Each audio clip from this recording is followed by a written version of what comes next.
Comment appréciez-vous ces démarches judiciaires contre le ministre de la Justice, Maître Constant Moutamba, en tant que scientifique? Je suis très mal placé pour répondre à cette question, mais je réponds en tant que Congolais. Voilà. Vous savez, j'ai participé aux assises des États généraux de la justice congolaise, officiellement invité. Le chef de l'État a manifesté la complicité. Et j'ai vécu face à ce ministre, à cette autorité qui, d'abord bouillant, dynamique, mais ayant bénéficié d'une confiance indescriptible du chef de l'État. Mais lorsque le président de la République lance déjà un message de soigner la justice qui était malade, vous constaterez que cette complicité d'une personne bénéficiant de sa confiance, et c'est la toute première fois dans l'histoire de notre pays qu'un ministre de la Justice soit jugé par la justice. Je crois et je pense, sans tentative de me contredire, que c'est le début d'une certaine rigidité, pour ne pas dire de la rationalité, du fait que le chef de l'État n'a pas la main mise sur les affaires judiciaires. Ça signifie autrement que pour le moment, cet exemple doit atterrir sur chacun d'entre nous pour savoir que quiconque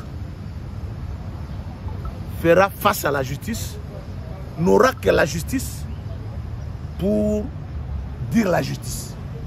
Sur les sommets des Malabo concernant les retraits du Rwanda de la CEAC. Okay, comment réagissez-vous puisque le Rwanda accuse la RDC d'instrumentaliser la CEAC à son profit?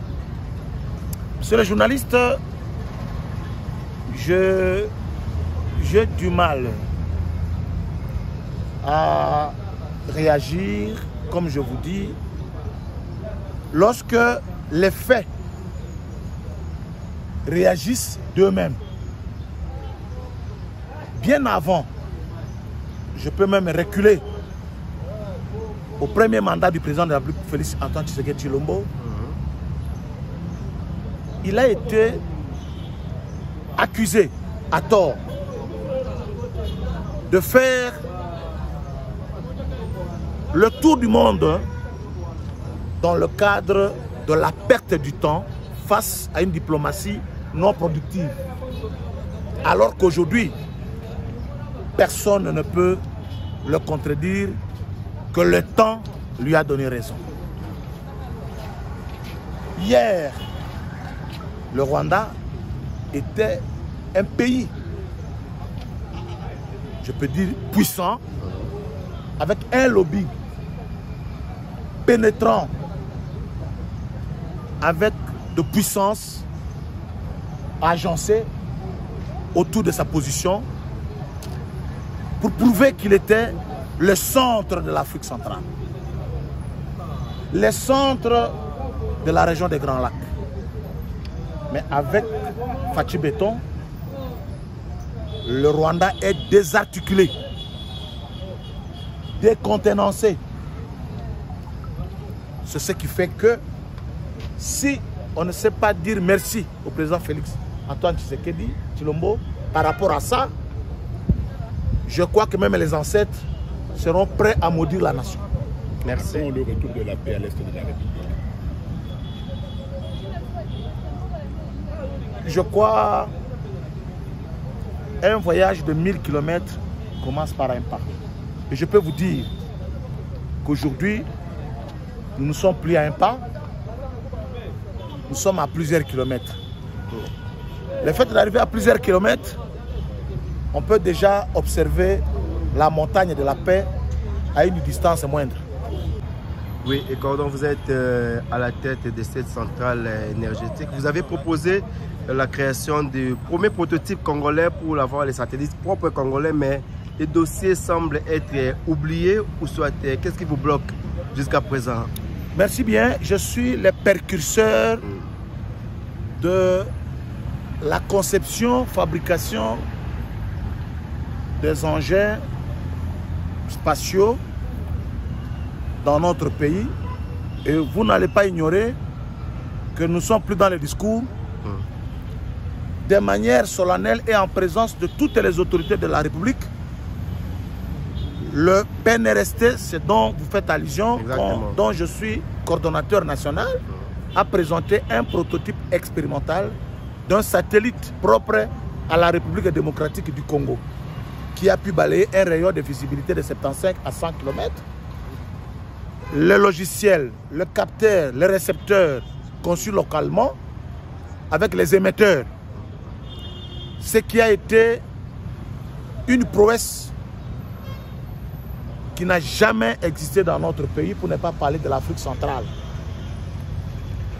J'étais à l'étranger, formé, envoyé par le gouvernement dans le pays comme la République tchèque, la Pologne, en Allemagne, Monaco SAT, en France, bref, à travers le monde, pour ne pas dire le premier spécialiste de ce domaine de prédilection. Mais jusqu'à là, on ne voit rien sur le terrain. Et vous savez que celui qui maîtrise l'espace contrôle le monde. Si aujourd'hui, le pays qui sont appelés grandes puissances, ce n'est pas à cause de catch ou de la boxe. C'est à travers la gestion de l'espace. Donc, nous, pour ne pas vous prendre beaucoup de temps, nous avons proposé cette grande révolution scientifique jamais réalisée dans notre pays. Et vous n'oublierez pas que j'ai été proclamé premier savant congolais par rapport à ce que nous avons réalisé. Ouais. Qu'est-ce que nous attendons pour concrétiser?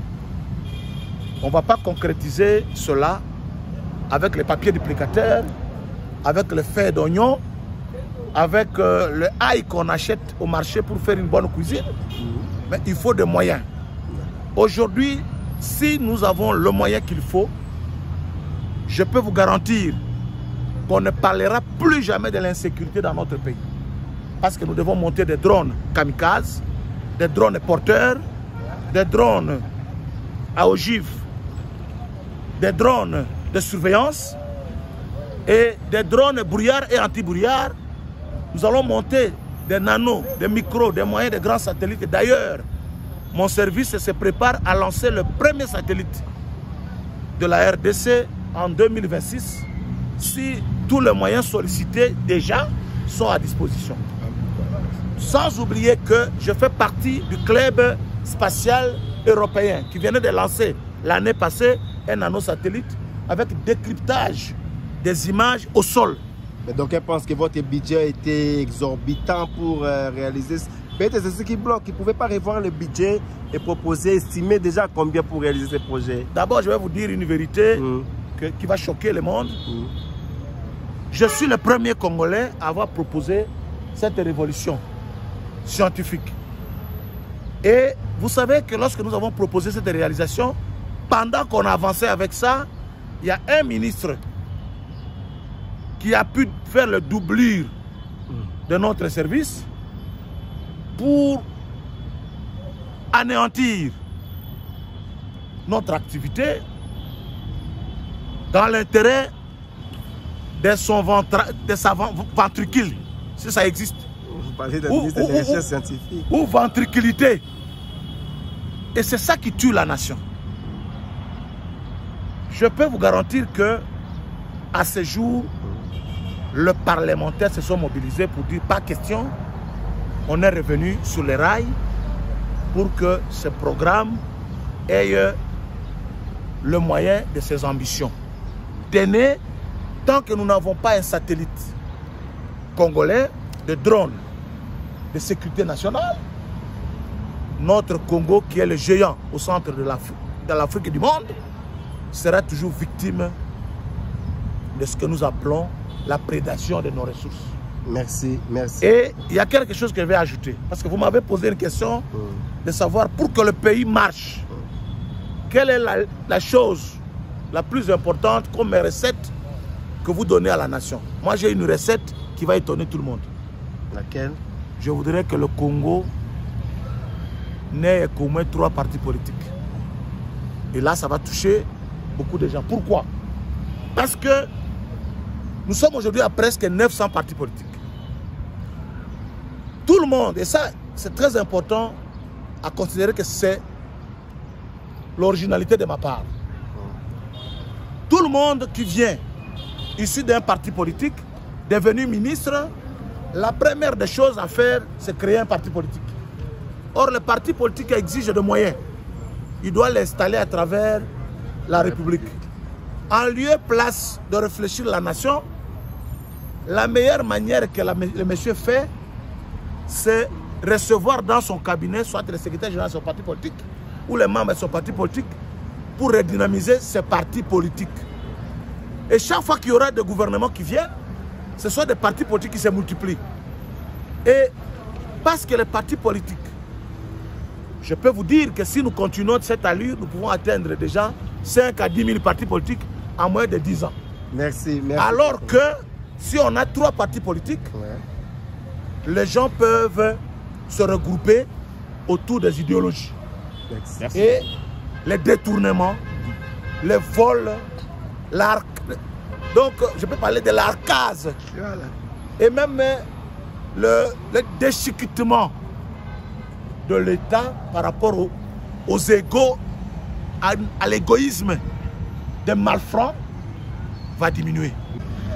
Oui, merci le coordinateur à vous attendre parler. Vous êtes rationnel, scientifique. Dites-nous un peu, parmi les membres du gouvernement JDT Souminois, quel est ce ministre qui vous intéresse le plus? Qui vous inspire, j'allais dire plus? Merci bien. Parce qu'intéressé, je ne suis pas intéressé. Ou qui arrive à vous convaincre par son travail, on peut dire ainsi. Je vais vous rappeler une chose. Je vais vous dire que la première fois que moi j'ai été payé dans ma vie, c'est en tant que chef de département à la présidence de la République. Première fois. Et donc, le parcours déjà élogé, dont je m'imagine, fait que j'ai une objectivité sur les attitudes que doivent avoir ceux qui dirigent la chose publique, spécialement le portefeuille de l'État. C'est une question complexe, mais je dois répondre. Allez-y. Je ne me mettrai pas à citer les noms des gens, mais je dois vous dire une vérité, que les meilleurs ministres sont ceux qui sont passés par les combats. Vous savez, on dit les grands hommes parlent de principes, les hommes moyens parlent de matériel, biens et finances, les hommes médiocres parlent mal des autres. Et il y a une autorité qui me disait une fois que si l'homme doit toujours travailler pour manger, il va tellement beaucoup manger et peut même se transformer en un ver de terre. Voilà. Parce que les os vont disparaître.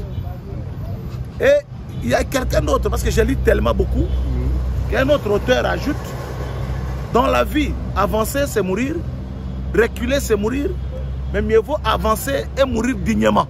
Parce que vouloir ou pas, la mort c'est un rendez-vous de tout le monde. Ça veut dire autrement, à travers ces principes réunis, il y a des ministres combatifs et qui ont une certaine valeur intrinsèque. Je ne vais pas citer plusieurs, comme vous avez parlé d'un seul. Voilà. Je parle par exemple de VPM, vice-premier ministre de l'Intérieur, Jacques Chabani par exemple. Ah bon? Et quand ça s'inspire... Avec l'insécurité grandissante à Kinshasa, avec le braquage tout le temps, les couloirs, comment les braquages, il peut être votre élevés. modèle? Parce qu'il y a la sécurité de la nation, il y a braquage, il y a insécurité très très grandissante plus qu'avant dans la ville de Kinshasa, dans plusieurs villes d'ailleurs de la RDC. J'ajoute qu'il faut que vous répondiez directement. Voilà. Il a transformé la ville de Kinshasa à une série série télévisée, il a 4 départements. Eh ouais. On braque dans la journée. On n'a plus peur de braquer, on n'a plus peur de tuer. Bon, je vais vous répondre. Allez-y. Lorsque un chef de l'État dans ce pays a été abattu, il y a une question. Je vais parler de Moussa Laurent Désiré Kabila. Alors, il y a quelqu'un qui a appelé une des autorités pour dire voilà ce qui est arrivé. Voici la position que nous voulons prendre. La réponse était celle-ci.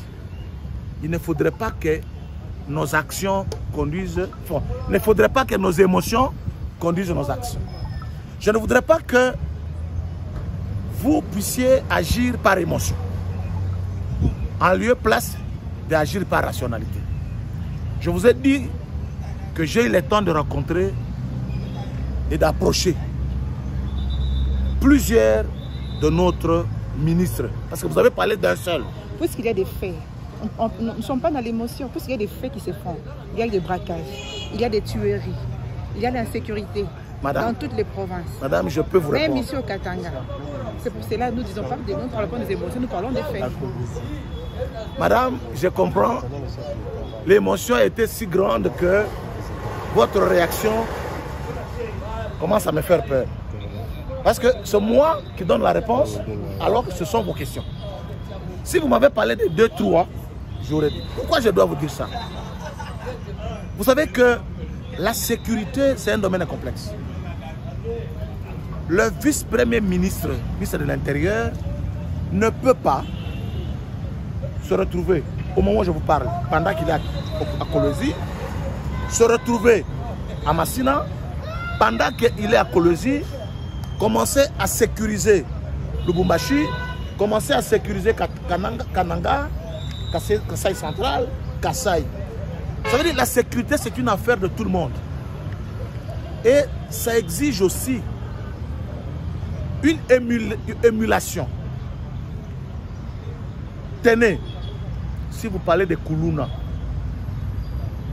je pense que ce sont les Congolais, les enfants des Congolais, qui se mobilisent pour faire mal aux Congolais. Je ne crois pas que c'est le vice-premier ministre qui se transforme en Koulouna. Mais ce qui est important, vous ne devez pas ignorer qu'il y a l'opération Ndobo qui est en cours. Et si je vous ai dit ce que je vous ai dit, j'assume mes propos.